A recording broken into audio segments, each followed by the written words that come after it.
One nation one election को केंद्रीय cabinet की मंजूरी मिल गई है। इस पर समाजवादी पार्टी के विधायक शाहिद मंजूर साहब क्या सोचते हैं, उन्हीं से बात कर लेते हैं। सर, क्या लग रहा है one nation one election? Bharatiya Janata party की सरकार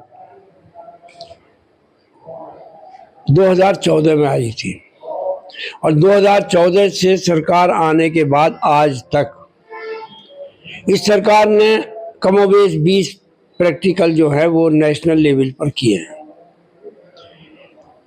उन तमाम जो प्रैक्टिकल किए हैं, जो इन्होंने जनता के बीच में ये प्रोग्राम लाए हैं, मेरे हिसाब से उनमें से एक भी प्रोग्राम अभी इनका सक्सेस नहीं हुआ है। चाहे वो नोटबंदी वाला हो, चाहे वो जीएसटी का हो, चाहे वो कीमतों को घटाने वाला हो, डीजल पेट्रोल को लेकर हो, वक्फ का हो, कोई भी जो इनके नेशनल लेवल वो 3 कानून हो किसानों के प्रति जो उनके खिलाफ थे, कोई भी प्रोग्राम आज तक इनका सक्सेस नहीं हुआ। और कारण ये है कि हिंदुस्तान की जनता अपने हितों की रक्षा करना जानती है। किसान जानते हैं कि उन 3 बिलों का क्या नुकसान होने वाला था। लोग जानते हैं कि जो वक्फ का कानून है, इससे क्या नुकसान होने वाला है। ये लाए थे 3 तलाक का कानून। मैं उसी समाज से रखता हूं। क्या आज 3 तलाक होनी बंद हो गई? जम्मू कश्मीर का 370 लाए थे, खत्म किया है, तो क्या हुआ? कुछ लोगों ने वहां जाके बसे, जमीन खरीदी, कारोबार शुरू किया। जितने भी प्रयोग इन्होंने किए हैं, कोई प्रयोग इनका सफल नहीं हुआ। यह भी उन्हीं में का एक प्रयोग है। क्या इसका रूप होगा, क्या प्रारूप है, कैबिनेट में ले आए हैं, पार्लियामेंट में आएगा, अपोजिशन मजबूत है, जनता के हित में है या नहीं है, उस पर बहस होगी। ऐसा नहीं है कि ये लाए और कैबिनेट की मंजूरी दे दी, उससे मसले का हल हो गया। आज अपोजिशन और हमारे नेता अखिलेश जी और दूसरे पार्टी के अपोजिशन नेता इतने कमजोर नहीं है कि कोई भी कानून ऐसा पास कर लें कि जो जनता के हितों में ना हो। ऐसा अब संभव नहीं है। जब जब भारतीय जनता पार्टी की सरकार अस्थिर होती है, तभी कोई ना कोई नया शगुफा छोड़ते।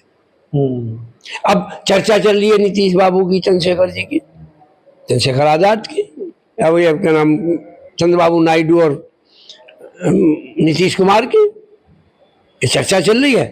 तो दूसरी चर्चा इन्होंने शुरू कर दी। जो असली मुद्दा है कि इनकी सरकार अस्थिर है, उस अस्थिरता को दूर करने के लिए नया पॉइंट लिया है। अब इस पे बहस करो। ये बहस नहीं कि नीतीश बाबू छोड़ के भाग जाएंगे या चंद्रबाबू छोड़ देंगे। ये तो उसी को बदलने का एक तरीका है। खाता भाई वाली बात कर रहे थे आप क्या?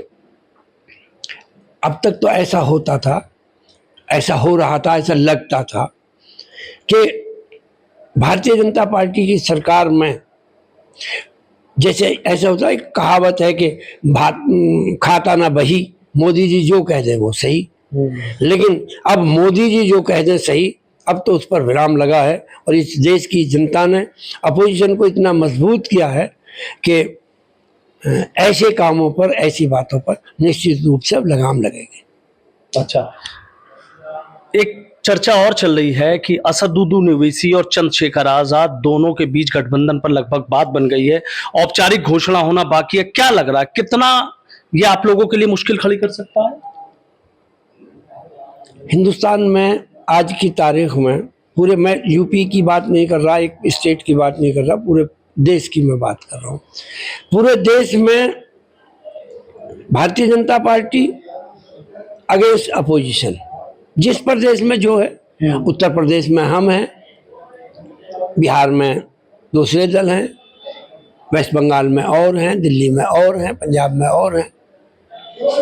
हर प्रदेश में अपोजिशन दल है और हर प्रदेश का अपोजिशन दल इतना मजबूत है कि कोई भी गैर कानूनी और असंवैधानिक काम जब होते हैं तो वो रोक लगाता।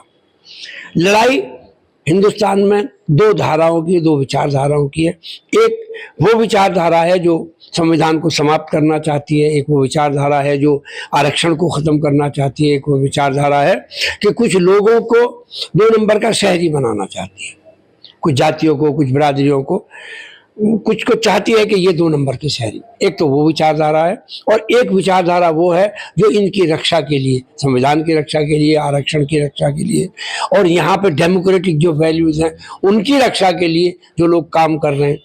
तो देखना ये है कि इनका जो ये गठजोड़ है क्या उन शक्तियों को ताकत पहुँचाएगा जो भारतीय जनता पार्टी का विरोध कर रही हैं, या उनका सहयोग करेगा। ये तो आने वाला समय बतलाएगा।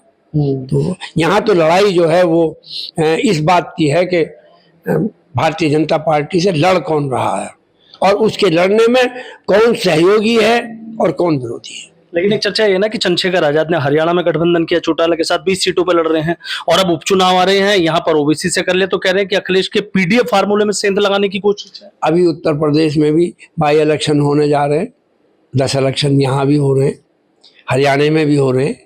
इन इलेक्शनों के बाद चर्चा की जाएगी कि पीडीए को कितना नुकसान पहुंचाया है या डेमोक्रेटिक पार्टी को कहाँ नुकसान हुआ, कहाँ फ़ायदा हुआ। ये तो इन इलेक्शनों के बाद ही तय होगा जो चुनाव हो रहे हैं। इसके बाद चाहे वो हरियाणा के चुनाव हो, चाहे वो उत्तर प्रदेश के चुनाव हो, उसके बाद ये तय होगा कि कौन भारतीय जनता पार्टी को नुकसान पहुँचाने के लिए है और कौन भारतीय जनता पार्टी को लड़ने के लिए है। ये इस इलेक्शन में तय हो जाएगा। अखिलेश यादव की अगर बात कर ले तो आपने देखा मठाधीश और माफिया को लेकर बड़ी तलखी चल रही है। बीजेपी के नेता बड़े हमलावर हैं अखिलेश यादव को लेकर। संवैधानिक पदों पर बैठे हुए लोग अपनी भाषा को संयमित रखें, उनकी जिम्मेदारी ज़्यादा होती है।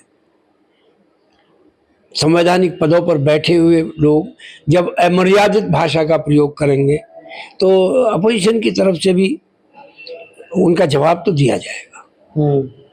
तो जो बात है वो जवाब है।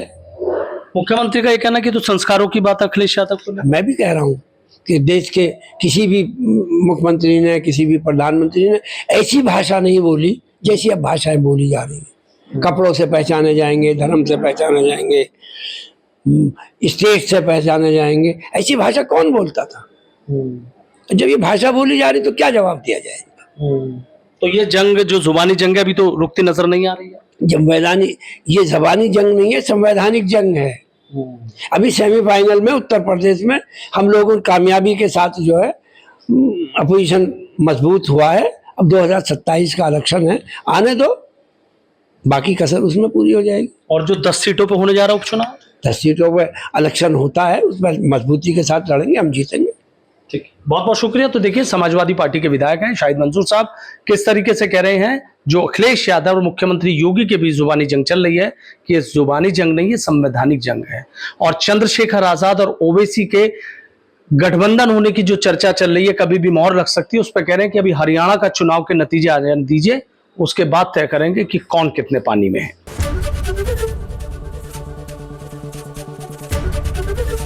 एबीपी गंगा, खबर आपकी, जुबान आपकी।